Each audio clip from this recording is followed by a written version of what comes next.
Intro, take 473. Cue music. Cue coins.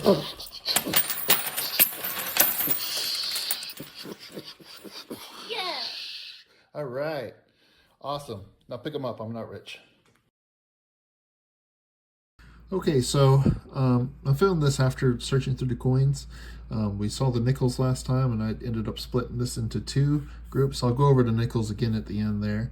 But we did have some fun stuff to find, and we're going to check out some of these woody.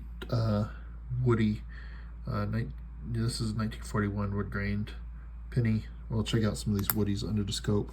Look for Ayers varieties, anything interesting, and yeah, I'll break all this down here at the end. It's kind of a mess because it just kind of was going through and just piled stuff up. But yeah, hopefully you enjoy the rest of this video. Part 2, the wheat cents. Part 1, if you haven't watched that, check out the nickels there for some interesting looking finds and some interesting looking information. For some interesting information, hopefully you find it interesting. Here's to an interesting video. All right, so we're going to start off with the 1929, and we got a few 30s. We're going to look around these, just take a look for anything going on.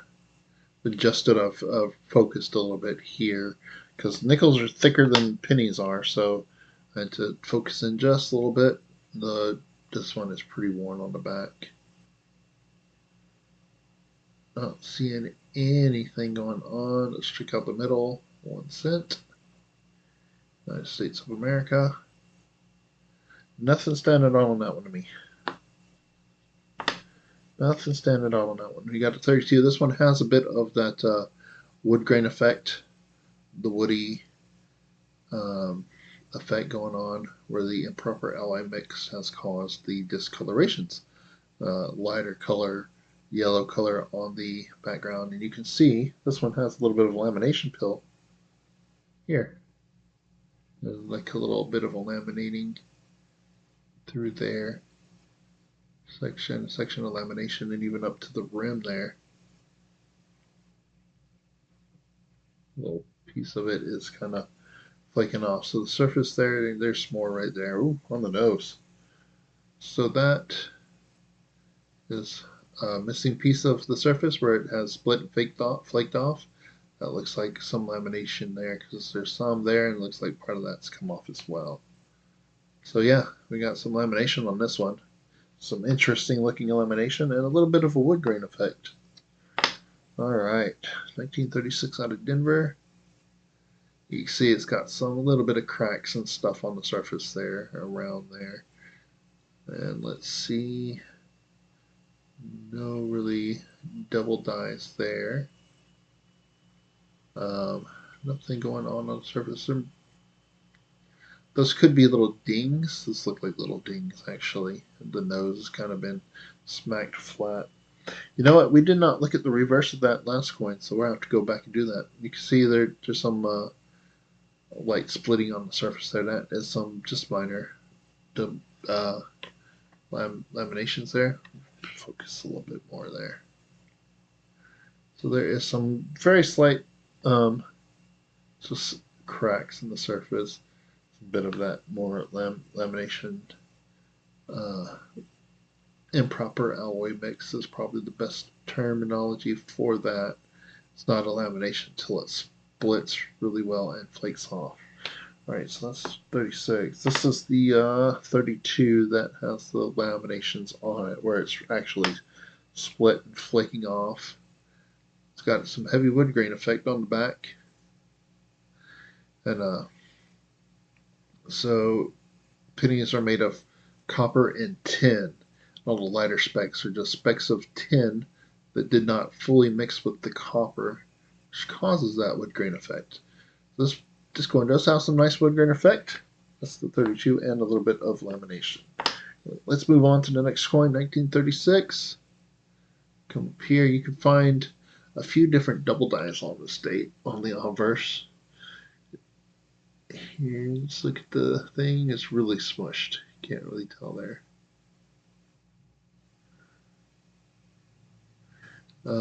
Don't see anything going on with any of the stuff on the obverse.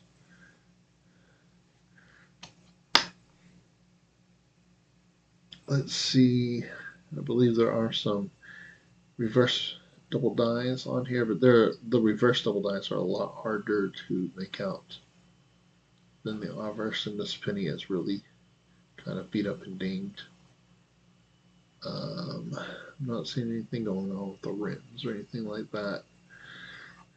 So I didn't see anything going on with that one. All right, this is one of the very wood grain effect, 1938. You can almost see it has just a really thick layer of that tin and copper kind of not mixed up there. 38, huh? Looks like some dings and stuff.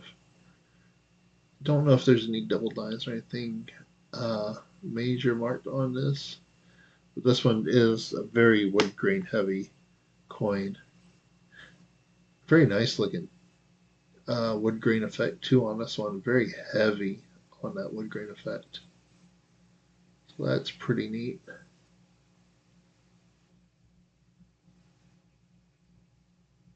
Some people collect the wood grain pennies there, the woodies and what have you. 1939S.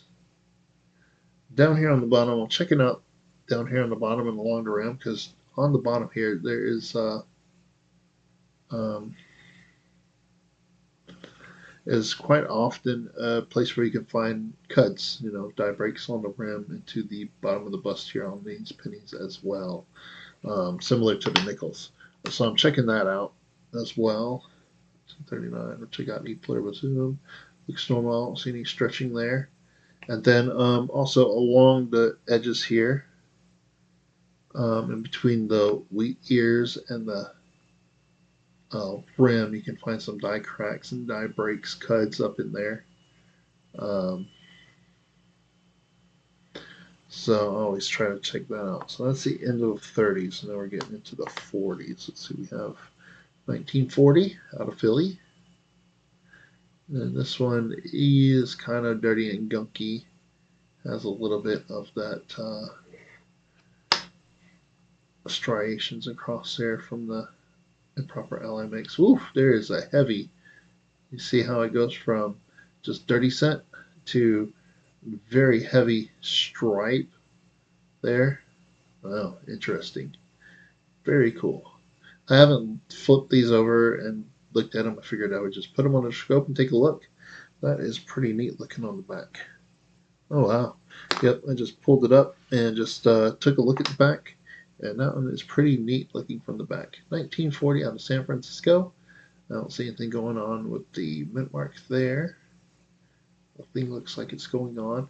And I don't know if all these have anything actually listed for varieties or not. I just figured I'm just going to go through and just look at them all under the scope, see if we see anything um, there. This one is pretty worn on the back. Pretty highly worn on the back. Nothing standing out there. I think we're getting into 41, 1941. Check out the rims. Nothing standing out there. Got a bit of gunk on there. It looks like it might have ate away at the surfaces a little bit. Nothing standing out on the obverse there. Let's see, reverse. Oh, E pluribus unum looks fine. Not seeing anything going on around the wheat stalks, and we'll check out the center of the coin here. No, nothing standing out with that coin. Next, we have another of the heavily wood grain effect coins. This one is one of the nicer looking ones. Just might be the nicest looking wood grain effect. It does have some gunk on the top here, unfortunately. But yeah, nothing standing out on the obverse. Let's look at the reverse. Yeah, this one has a heavy wood grain effect as well. This one is a very, very heavy, splotchy coin. Um, and very nice, nasty little scratch there.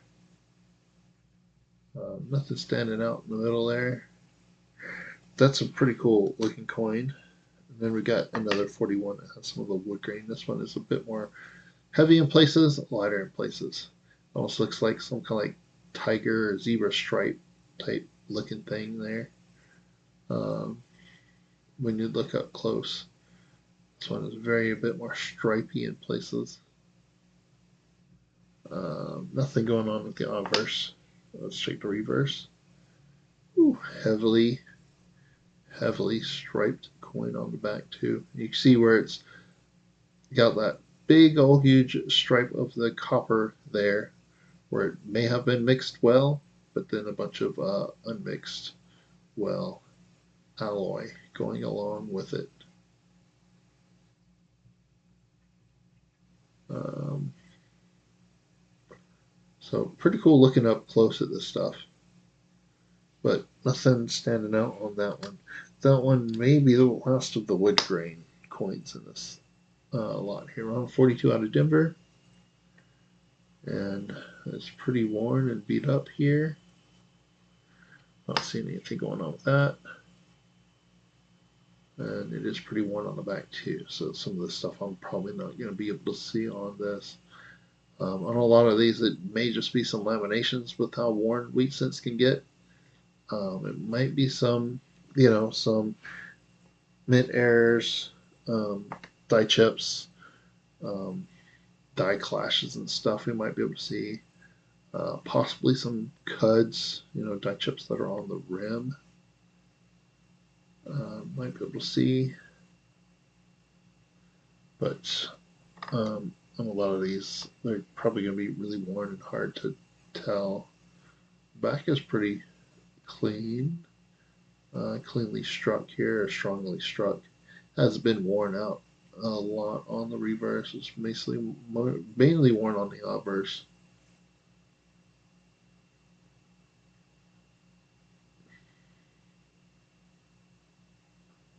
Um, Nothing standing out there. 1944. There are some double dies on 1944 to look for as well.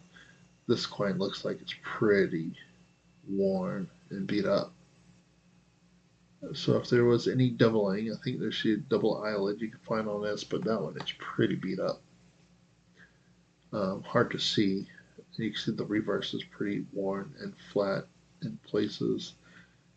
So let's see this one. Nothing standing out on this one so far, and that's the last bit of the coin. Just a normal worn wheat cent. And then one more in 44. Nope, around 1946 on the Denver, and pretty worn, hard to see.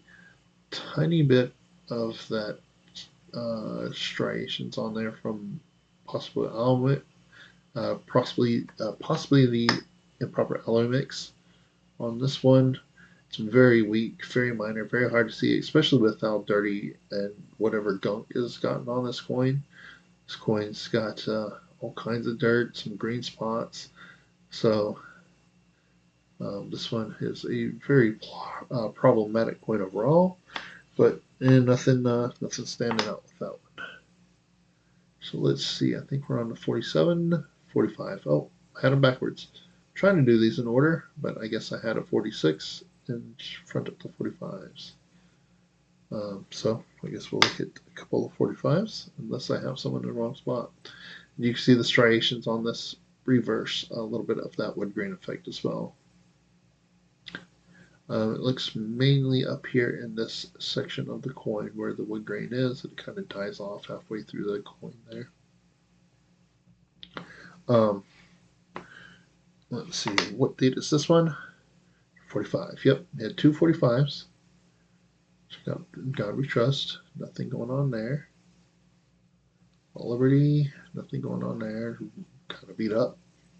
And most of these wheat cents, I'm just going to assume, oh, they're going to be beat up and scratched. Those are some gnarly scratches up there. Something really hit this coin pretty bad. We'll just take a quick look around those scratches on it. It's pretty much done a number on any potential value of this coin unless there's something super major going on with it. That coin is just going to be worth whatever a base wheat cent is worth. Probably a few cents. 1946. I guess I had a 46 away from the other 46s. Alright, nothing standing out there. The obverse. Check the reverse. And if you've been watching this whole time, thank you very much. This is definitely going on a lot longer than I wanted to. So, yep, nothing standing out there. And then, next up, 1949. This is the last of the 40s, so we got some 50s to look at. Nothing on the obverse. And, well, it would be nice to find something on these wheat cents. Outside of the wood grain and probably some laminations here and there. Not expecting to find anything on these. As I do believe there's not, after you get out of the 40s, there's a few dates that have some double dies or repunchment marks that are pretty common, but the rest are kind of hit or miss. Now, any dates can have some repunchment mark on it, and it may or may not be listed anywhere, but it would have to be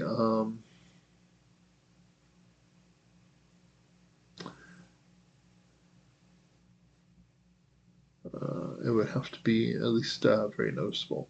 See all these like little pock marks on the back of this? That's probably a little bit of some just surface level lamination that's come across here and just pieces, tiny pieces flaked off. This could be just how it looks. It just looks like some surface level lamination. Nothing really worth anything. Um, just pieces of the coin that may have worn off here. 1952 out of Denver. Did we look at this one? I don't remember. We're gonna look at it now. So it looks like some machine doubling up there, or it could be die deterioration. Oh, that's a nasty little nick, a bump, scratch. Something really dinged up that coin there. Wow. Yep, that is a nasty scratch, and you can tell it's a scratch because of how the metal was kind of smushed and moved. There is some machine doubling up here, pretty heavily on E pluribus unum. So it wouldn't surprise me if there would be some machine doubling in other spots of the coin. And some more dings and stuff. Um, some gunk on the coin. Nothing else going on with that one. Let's take a look at the next one here. 1953 out of Denver.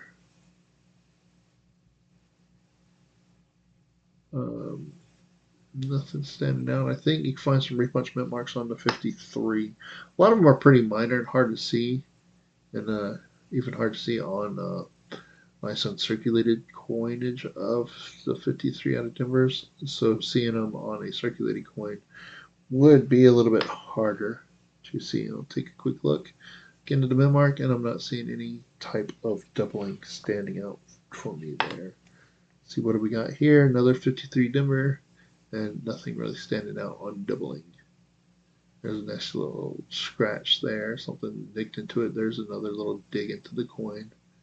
The D got smashed pretty good there. This one is pretty rough. Let's check out the reverse. Anything going on? Anything we can see? Looks like some more scratching and stuff. Sorry if I'm going a little quick here. There's a nice little scratch there. Some more scratches. Ugh, nasty scratches there. Now this one is just a really beat up cent there. 1954 out of Denver. Don't see anything going on there. But we are about halfway through with the 50s. And then I've got a couple later dates here. And there are some repunchment marks. There are some minor laminations there. You see those little cracks. Look like they're gonna like lift up and flake off. Some minor lamination here on this one. Nothing standing out that's a little bit of, so that, you see that that's a scratch there that runs under that N and comes hanging out there. Um, 1955 out of Denver. Nothing, nothing. Pretty worn, pretty circulated coin there. Um, so let's see. Nothing really standing out. Pretty circulated coin. Let's see. I believe we've got a couple of 60s that could have a couple of things going on with them. I know we got a 66, and I think we got a 64 out of Denver. So we will be checking those out. Um,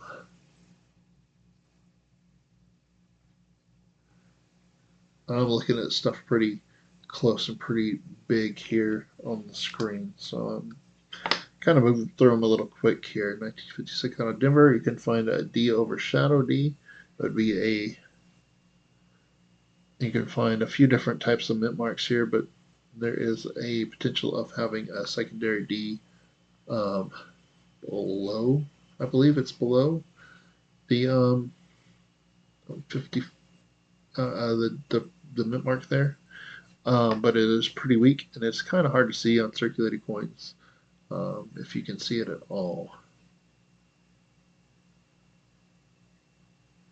But that's called the D over shadow. D is the fancy name for it. So I think we got a few of these. 55 out of Denver's, 56 out of Denver's, and I'm not seeing anything going on with that mint mark. Oh, that is a nasty hit. That coin took a nasty hit right there. Something smashed into that coin. I wonder if somebody uh, took some pliers or something to it. See, here's the back of the smash part. Yeah, they got squeezed and pushed into something there. Some nasty scratches there. Yeah, I'm just gonna say this one is pretty beat up. Yeah, nasty little scratches all around the rim, all around the outside. Some more scratching on the inside. Yeah, that one is just really beat up, really scratched up.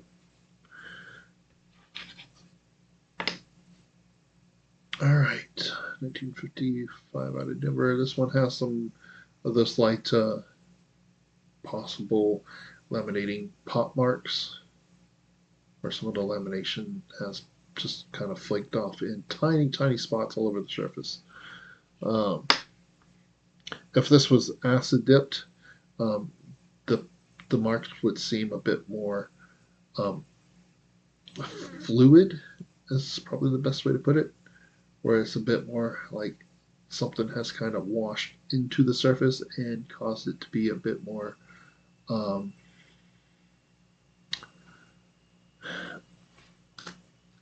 like it's a bit more bubbly.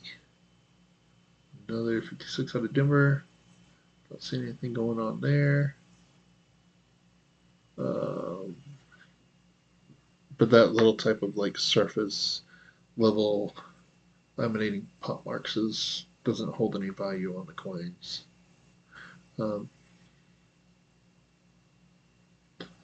it's kind of good to be able to tell the difference between that and like a acid dip coin. I've got an acid dip coin right here, and I have to zoom in a little bit. You can see how it is very weak. The surface is kind of looks like it's been eaten away by a liquid, bubbled away. Let's see, can you see it better on the reverse? Um, let's see here. It's kind of hard to focus on this. But you see how the surface looks like it's kind of been washed away by something. Kind of like if you were to build a sandcastle and the waves were to come and kind of wash it up a little bit, it would kind of spread out, flatten out, and bubble up. That one was soaked in acid for a little bit, and it's eating away at the coin. All right. I see a die chip in the 9 here on this 1957. There's a die chip in the 9 on the 1957. I believe 1957s are pretty common for die chips in 9s, and in between the B and E for the BIE die chip error. I think 57s are the most common date for that. Um, but I have found some of those on several different dates, even up through the 90s. I found one on a 1995 once. Um, I sold that one to somebody who collects that stuff, so that was pretty cool. Um, I made a $2 or $3 on it, $4 maybe, I don't know. It's been a while, but maybe about $2 after fees and shipping and stuff. I probably made a couple bucks on it. Not bad for 1955, you know, or 1995, I should say. That's the wrong date. Selling a 1995 penny with a die chip, turning 1 penny into a few dollars. Not bad.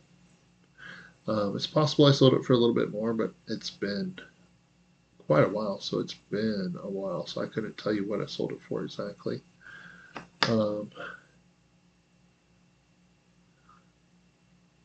let's see, nothing going on with 57 out of Denver.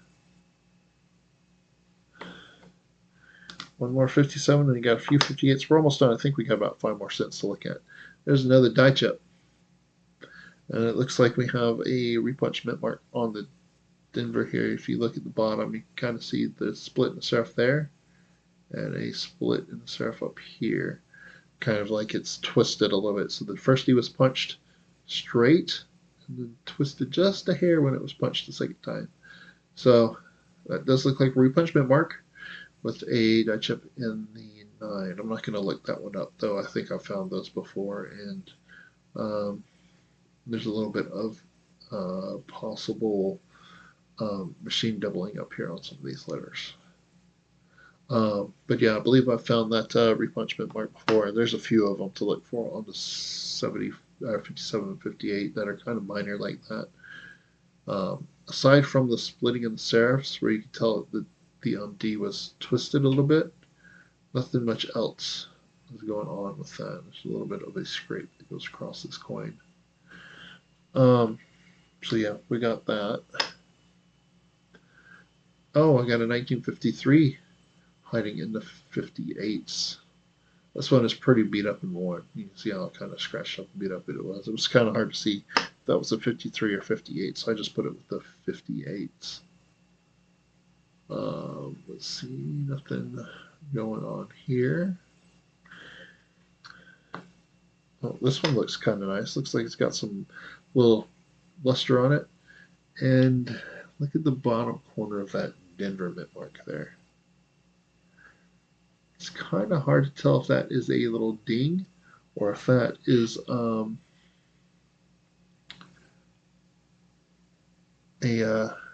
split serif there.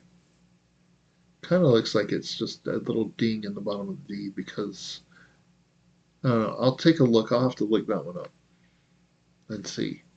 The 57, I've seen that one before, so I know that one was a repunch mint mark. But this one is quite nice. Got a little bit of luster left on the surfaces. Not much wear. A few spots have been hit there. And you can see the stalks on those wheat ears there being pretty solid and nice there. Just some light wear on the top points of the coin. So this side, I've got one more Denver to look at here. 1958 out of Denver. We're going to look at this one. This one has a bunch of little pop marks on it. This one looks a bit more like something may have gotten on it, or it could be more just laminating pop marks. It just looks a little bit weird. Yeah, you see how it's kind of flaky there, spots? That is more of a very light surface lamination pop marks. That's what I'm calling them. I don't know the best way to do it. Where the improper alloy mix did not adhere to the planchet very well, just kind of flaked off all over the coin. Just some little tiny flakes there. All right. So we got that 58. Then we got 2 more coins to look at, and we'll go back to the 58. 61 out of Denver. You can find some repunchment marks there as well. I'm not seeing anything going on there. Some scratching and stuff. Nothing standing out there. And then we're into the memorial back.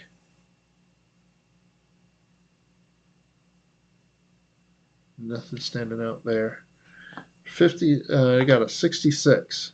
You can find a double die obverse on this on the 66. In Trust, you can see it much more clear on Trust and a little bit on the 66 from what I've looked at.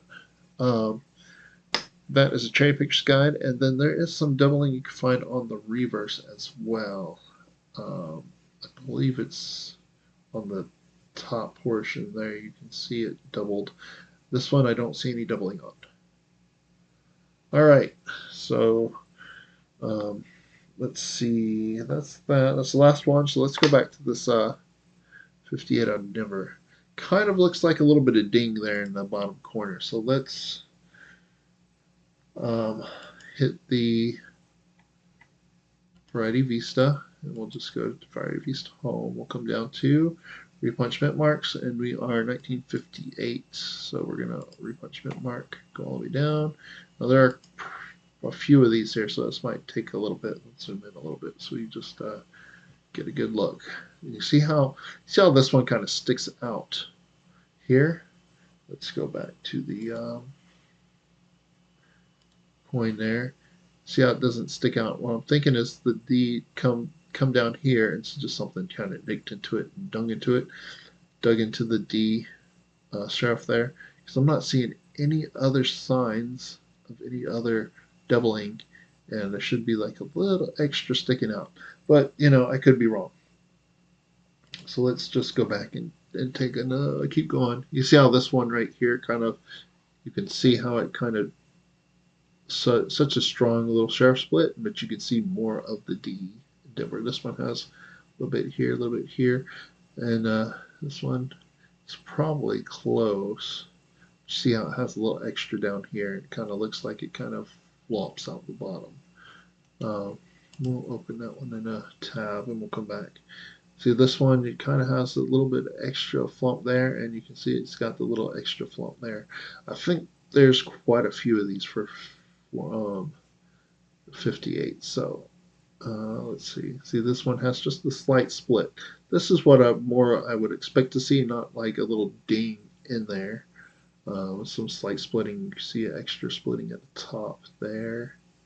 This one you can see there's two D's, and there's some slight splitting there. And this one is way up here. It looks like a little extra there, a little splitting down there, a little splitting here and here.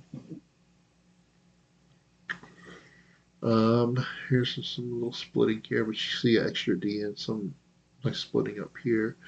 A little extra curl of a D up there. Then again, more of that. So there's 23 listed out here. Let's just take a good look here. You see how it's got that extra, like little plump hanging off the bottom there. So let's go back to the coin. See, it doesn't have the little extra plump. So I'm gonna say that's a ding because it kind of looks like it's kind of flat and scratched there. There's this gunk here on top, so it kind of hides anything up there, but the rest of this D is kind of so well struck. I've got to say that that's just a little ding. That's my call on this one. All right, so that is the end for part 2 on the wheat cents. As you can see, the 1958 out of Denver, I'm going to lean on the fact that it is not a repunch mint mark. We did have several of the wood grain effects. Some of them look really cool under the scope, so that is fun there. We did have a few of the 1957s with the die chips, one with the repunch mint mark, this one here. It was just a slight bit of a repunch mint mark, but I found it before. Some of these wood grains look pretty nice. Some laminations and stuff, but nothing overall, nothing really major on the wheats here. Just some few minor stuff and some really cool looking cents. Some really beat up cents too. Plus the nickels, the laminations and stuff on a lot of these, and the double die obverse, 1940 and the 1951 San Francisco key date for the whole series here. Still haven't done anything with these buffaloes, but if I do, look for another video on that. I'll just split that off in another video. If I find anything, I will definitely let you know. If I do Nicodate those and find the dates, and if it's nothing before I get these videos uploaded, I'll put them down here, which I probably am not going to get those Nicodated before I get this video made and uploaded. But we will see. I've been recording this video for about 3+ hours, so I believe splitting it to 2 would be helpful. I might put a compilation out for both of them if you just want to watch them all together. All right, well, I do hope you enjoyed the video. If you did, hit the thumbs up, helps me out, and drop a comment down below and let me know what you thought. Thank you very much for watching, everyone. Have a great day. And I want to give a very special thank you to all the viewers who have signed up as members. Thank you very much for going above and beyond to help support the channel. I very, very much appreciate it. If anyone is interested in becoming a member, feel free to check out the link below. Again, thank you very much for your support. Well, I do hope you enjoyed the video. If you click on that link right there, it'll help me out. And then I have a couple videos over here that is recommended. So if you would like to watch another one, I would definitely appreciate it. Thank you very much for watching, everyone. Have a great day.